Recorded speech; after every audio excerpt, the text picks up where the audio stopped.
कल हम लोगों ने किया था एटॉमिक मास का। सबसे पहले डेल्टन एटॉमिक थ्योरी, उसके बाद एटम क्या होता है, मॉलिक्यूल क्या होता है, टाइप्स ऑफ मॉलिक्यूल्स क्या होते हैं, homo atomic, hetero atomic. Homo atomic में same kind of atoms, hetero atomic में अलग kind of, different kind of atoms. ठीक है, फिर हमने बोला कि जो एटम्स हैं और मॉलिक्यूल्स हैं वो मैटर है, तो मैटर होगा तो ऑब्वियसली उसमें क्या होना चाहिए, मास, राइट। सो हमने डिफाइन किया था एटॉमिक मास। एटॉमिक मास क्या होता है, मास जो कि हम कंपेयर करते हैं with 1/12 of mass of carbon atom. ठीक है, फिर हमने एक नई टर्म कल की थी जिसको हम बुलाते हैं AMU, एटॉमिक मास यूनिट। ठीक है, जो एटॉमिक मास यूनिट होता है उसकी वैल्यू कितनी थी, वो value of one atomic mass unit in grams was equal to how much? 1.66 multiplied 1.66 into 10 to the power minus 24 grams. ठीक है, here we had done yesterday. फिर हमने ये भी किया कि concept of isotopes was given. Yes sir. Right? So isotopes क्या है? They are atoms of same element having same atomic number but different atomic mass. That is what isotope is. Right? जब हम लोग आइसोटोप देखते हैं तो हम ये बोल रहे हैं कि एक एलिमेंट जो है वो एग्जिस्ट करता है इन वेरियस फॉर्म्स, या हम बोल सकते हैं कि एक एलिमेंट उसका एटॉमिक मास अलग है तो उसके नंबर ऑफ न्यूट्रॉन्स अलग है। ठीक है, तो उनके मासेस को हम कैसे कैलकुलेट करें? उनके मासेस को कैलकुलेट करने के लिए हम एक नया टर्म यूज करते हैं, रिलेटिव और average atomic masses.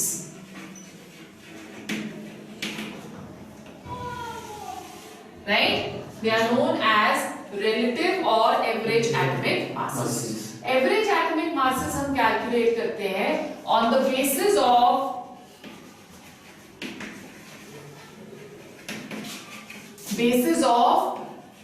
the percentage of each isotope present. एक जो आइसोटोप है वो एटमॉस्फेयर में डिफरेंट परसेंटेज कॉम्पोजिशन उसकी रहती है। ठीक है, या डिफरेंट रेशियो उसकी रहती है। जैसे फॉर एग्जांपल क्लोरीन के दो आइसोटोप्स हैं, one is chlorine 35 and the other one that is chlorine 37। ठीक है, दोनों के एटॉमिक नंबर सेम है, 17 और 17। Yes sir.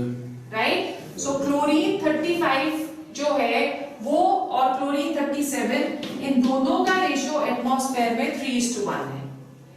Based upon this ratio हम लोग एवरेज एटॉमिक मास कैलकुलेट करते हैं by the formula m into a plus n into b upon m plus n। ठीक है, जहां पे m क्या हुआ, m is the atomic, sorry, it is the ratio of first isotope, A क्या हुआ, A that is equal to the atomic mass of first isotope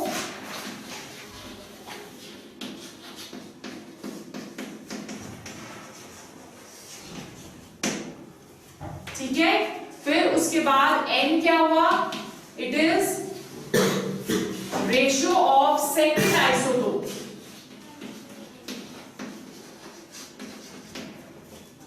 right, ratio of second isotope, और b जो है atomic mass of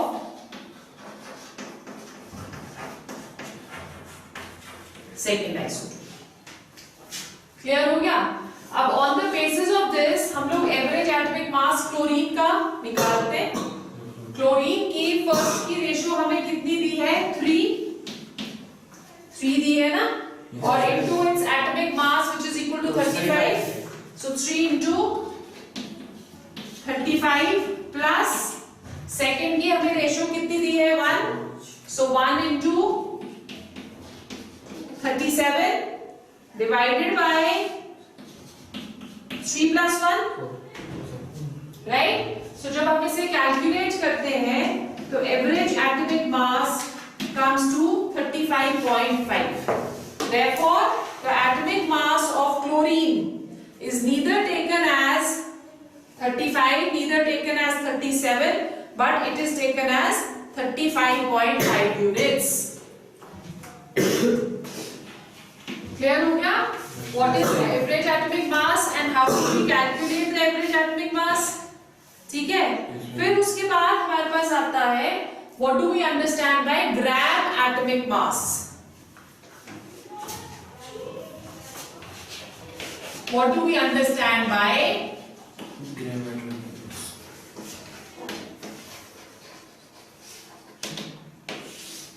gram atomic mass. Gram atomic mass क्या हुआ, इसको हम लोग atomic mass of an element जिसे हम एक्सप्रेस करते हैं in grams, so we are saying that atomic mass of element expressed in grams, that is known as the gram atomic mass.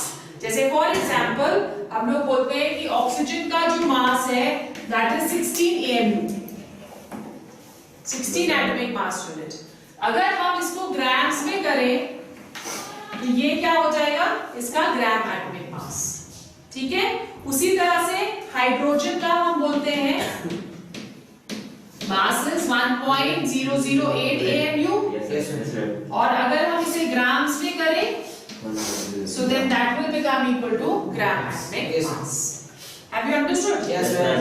Okay, तो मास ऑफ वन एटम क्या हुआ, जैसे ये तो ग्राम एटॉमिक मास हो गया ना, तो अगर हमको वन एटम का मास कैलकुलेट करना है, मास ऑफ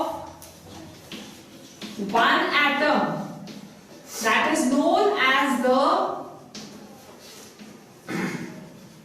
एक्चुअल मास। ठीक है, हमने किया था ना कि हम वन एटम का मास कैसे कैलकुलेट करते हैं, कि जो 1 मोल का मास है दैट इज इक्वल टू 16। 1 मोल में कितने एटम्स होते हैं, 6.02 into 10 raised to power 23। Yes, ma'am. So ये वाला जो वेट यहाँ पे दे रहे हैं that is the mass of 6.02 into 10 raised to power 23 atoms। अगर हमको 1 एटम का फाइंड करना है जो कि एक्चुअल मास हम बुला रहे हैं, तो वो क्या होगा, 16 divided by 6.02 into 10 raised to power 23। Have you understood? Yes, ma'am. Okay. Next हमारे पास आता है molecular mass. Now when we talking of molecular mass,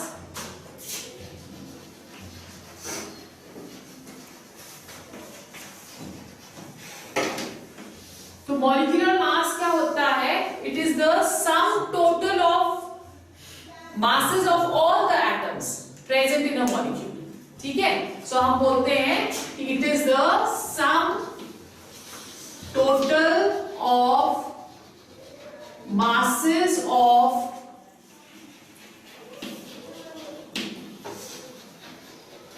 all the atoms present in a molecule, right? जैसे फॉर एग्जाम्पल, सबसे simple example हम ले रहे हैं, we are going to calculate the mass of water, right. So water का मास हम कैसे कैलकुलेट करेंगे, atomic mass of hydrogen that is equal to 1, और कितने एटम्स हैं हाइड्रोजन के, 2। सो हमारे पास ये क्या आ गया, 2 into 1 प्लस ऑक्सीजन का मास कितना हुआ, 16। So the molecular mass of H2O that is going to be equal to 80 units। Yes sir। Yes sir। Clear? Yes sir। उसी तरह से अगर हमको सुक्रोज का मास कैलकुलेट करना है, this is sucrose. Yes। Sucrose का मास हम कैसे कैलकुलेट करेंगे, 12 है ना कार्बन के, Yes, sir। Atomic mass of carbon is 12, Yes, so sir। 12 into 12 plus 22 into 1 Yes, ma'am. plus 11 into 16. So this when calculated comes to 342. Yes, ma'am. Yes, ma'am. 142. Okay उसी तरह से अगर हम H2SO4 का कंबाइन करते हैं तो H2SO4 का क्या आ गया 2 into 1 प्लस सल्फर का होता है 32 प्लस 4 एटम्स ऑफ ऑक्सीजन हर एक एटम का 64 so this comes to 98 Yes, ma'am. ठीक है उसी तरह से आप कैलकुलेट कर सकते हो यूरिया का फॉर्मूला है NH2CONH2 दिस इज यूरिया जब आप यूरिया का कैलकुलेट करोगे इट विल कम टू 16 ठीक है and you can also calculate for acetic acid CH3COOH Yes, ma'am. Yes, ma'am. ठीक है this is acetic acid vinegar भी बुलाते हैं हम इसको Yes, sir. तो इसका भी जब आप कैलकुलेट करोगे तो come to 60 Yes, ma'am. Right Yes, sir.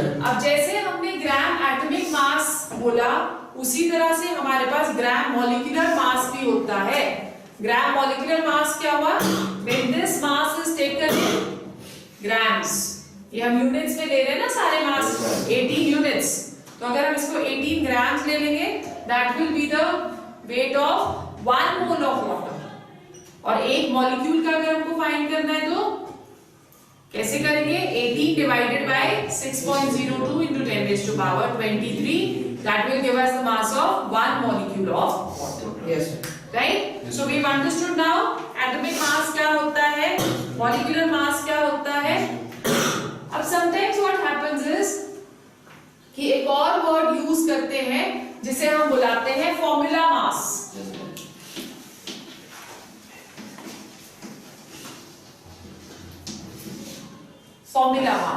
formula mass is nothing it is similar to molecular mass but formula mass हम generally use करते हैं for ionic compounds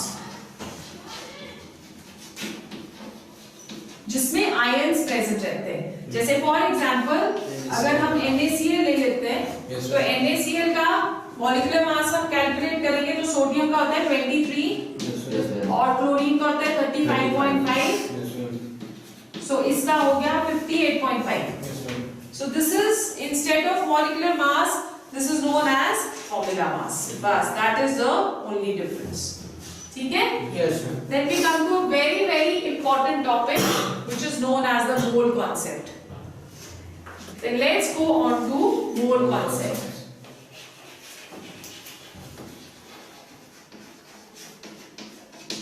mole concept का जो idea था that was given by Avogadro ठीक है Yes, sir. but later on जब इसके ऊपर बहुत सारी रिसर्च करी गई तो ओस्वाल्ड was the scientist जिसने बेसिकली हमें मोल के बारे में बताया था उसने बोला कि मोल कुछ भी नहीं है जैसे हम लोग बोलते हैं कि हमने हाँ 1 डजन बनानास लिए Yes, sir. ठीक है सो अगर हमने 1 डजन बनानास लिए तो ऑटोमेटिकली हमें पता है कि उसमें 12 पीसेस होंगे Yes, sir. ठीक है इन अ सिमिलर मैनर अगर हम लोग एक स्कोर लेते हैं 1 score of something that is equal to 20 Yes, ma'am. तो अगर हम 1 स्कोर ले रहे हैं तो उसका मतलब उसके अंदर 20 आर्टिकल्स होने चाहिए ठीक है ऑल्सो अगर हम ले रहे हैं ग्रॉस Yes, ma'am. तो एक ग्रॉस के अंदर 144 आर्टिकल्स होते हैं Yes. तो ये फिक्स्ड है कि एक डजन अगर हम ले रहे हैं तो उसके पास 12 आर्टिकल्स हैं एक स्कोर ले रहे हैं तो उसके पास 20 आर्टिकल्स हैं और एक ग्रॉस ले रहे हैं तो उसके पास 144 आर्टिकल्स हैं उसी तरह से ये बोला ओस्वाल्ड ने कि अगर हम एक और क्वांटिटी ले लें मोल तो मोल के अंदर 6.02 into 10 raised to power 23 articles हैं ठीक है या हम उसको आर्टिकल्स को थोड़ा और सोफिस्टिकेटेड वर्ड दे देते हैं एंटिटीज Yes, ma'am. अब 6.02 into 10 raised to power 23 entities का मतलब क्या हुआ वो एटम्स भी हो सकते हैं Yes, sir. वो मॉलिक्यूल्स भी हो सकते Yes, हैं ma'am. और वो फॉर्मूला यूनिट्स भी हो सकते हैं, आयंस भी हो सकते हैं। Yes, sir.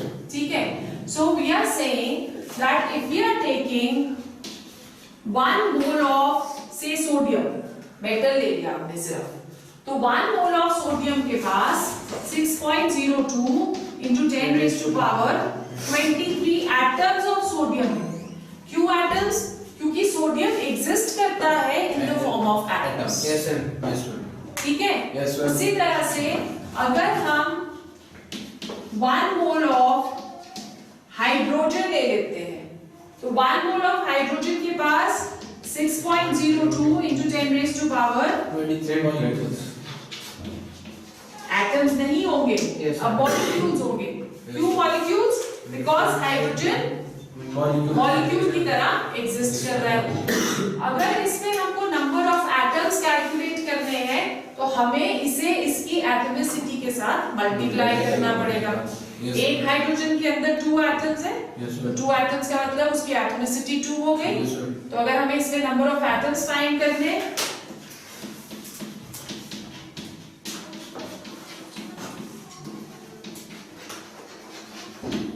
ठीक है, so it is 2.602 into 6.02 into 10 raised to power 23 atoms. Yes, sir. Clear? Yes, उसी sir. तरह से if we are taking 1 mole of carbon dioxide, तो इसके अंदर क्योंकि कार्बन डाइऑक्साइड भी मॉलिक्यूल की तरह एग्जिस्ट करती है, Yes, sir.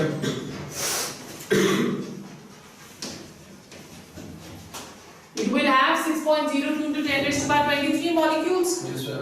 Right? Now if we have to calculate atoms, तो इसके अंदर हमें कितने atoms निकल रहे दिख रहे हैं? 2 plus 1 3. So number of atoms फिर कितने हो जाएंगे? 3 into 6.02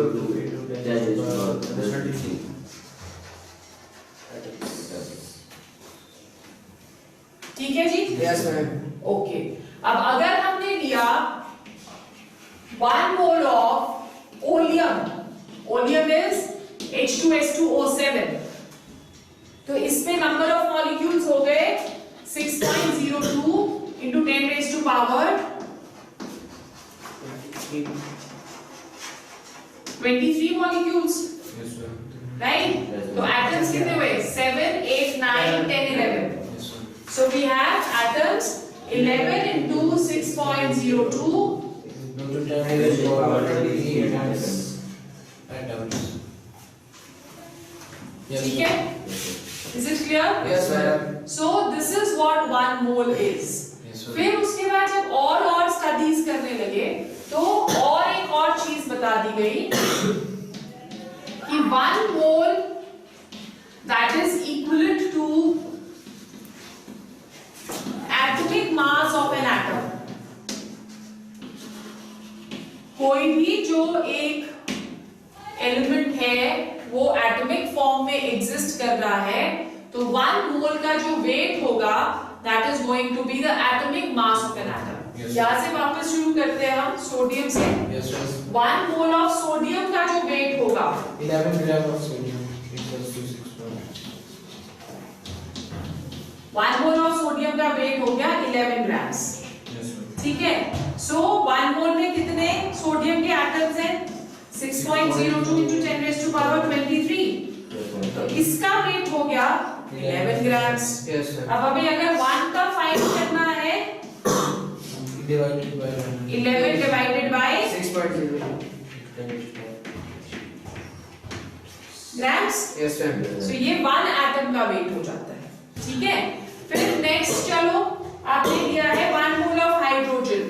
1 mole of hydrogen molecular form में एग्जिस्ट करता है, तो हमको उसका मॉलिक्यूलर वेट लेना पड़ेगा। Yes, sir. ठीक है, सो 1 mole of hydrogen will way how many grams? 2 grams. 2 grams. Yes, sir. ठीक है, सो इसका मतलब 6.02 into 10 raised to power 23 will weigh 2 grams. Yes, sir. अगर हमें 1 मॉलिक्यूल का फाइंड करना है तो then we will divide 2 by 6.02 into 10 raised to power 23. ठीक है, Yes, sir.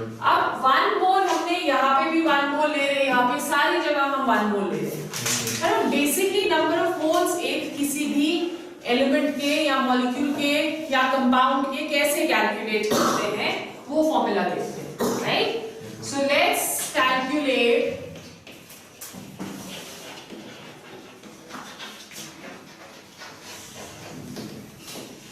number of moles. How do we calculate number of moles? There are three methods. ठीक है? First method is number of moles can be calculated by weight given upon molar mass. Right? यहाँ पे weight that W is equal to weight of substance given and M that is equal to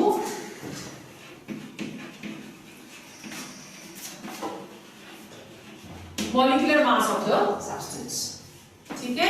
So if we have a question जिसमें कह रहे हैं calculate the number of moles of 64 grams of oxygen, ये हमें question दिया है. तो number of moles 64 divided by molar mass of oxygen is 2 into 16, 32. Yes, sir. Divided by 32. 2. That will come to. So number of moles जो कि 64 grams contain करते हैं that is equal to 2 moles. ठीक है? अगर हमें एक और क्वेश्चन ले रहे हैं, हमें दिया है calculate the number of moles in 60 से okay 604 grams of H2SO7. ये हमारा क्वेश्चन है. अब इसके लिए हमें क्या करना पड़ेगा? पहले H2SO7 का मोलर मास कैलकुलेट करना पड़ेगा. सो वो क्या हो जाएगा? 2 प्लस 32 into 2 प्लस 7 into 16. ठीक है?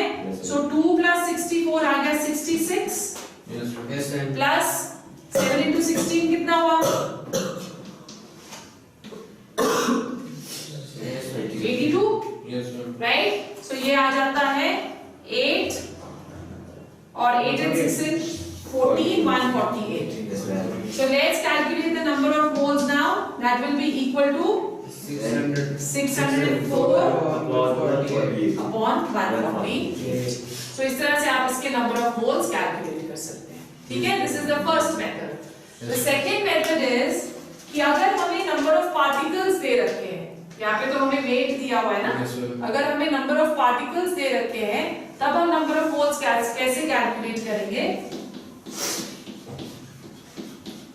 n upon n naught. जहाँ पे n जो है that is number of particles given and n naught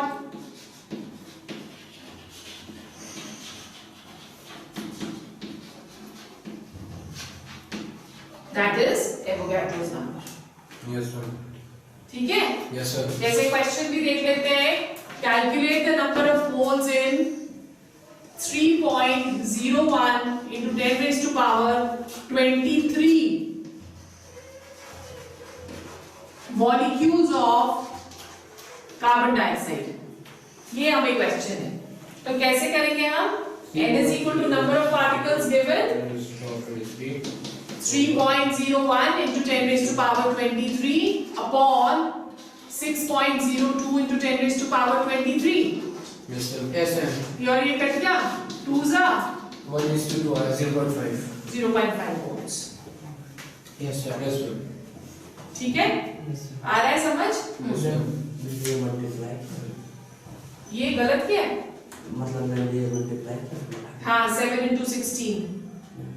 नीचे वाले ये ऐड प्लस के ये प्लस करेंगे ना. देखो फॉर्मूला क्या है? 2 प्लस 32 into 2. ठीक है?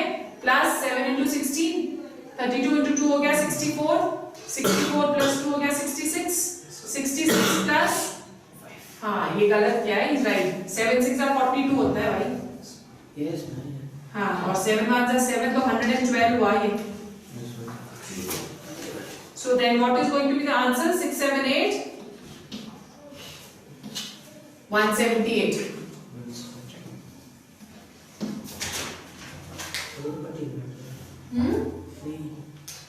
ठीक है? Yes, ma'am. Okay. So it is coming to 178. उसी तरह से वहां पे भी देखो आपने नंबर ऑफ मोल्स ऐसे कैलकुलेट करें, ठीक है? थर्ड जो हम नंबर ऑफ मोल्स कैलकुलेट करते हैं, that is equal to volume given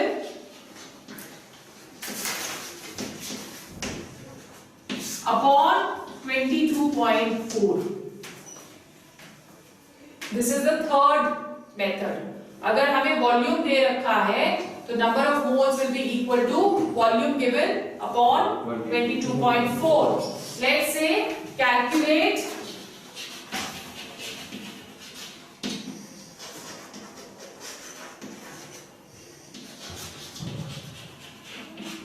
number of moles in 11.2 liters of oxygen. Right? So हम कैसे कैलकुलेट करेंगे? That will be equal to volume given to us is 11.2 upon 22.4, which will come equal to 0.5 minutes.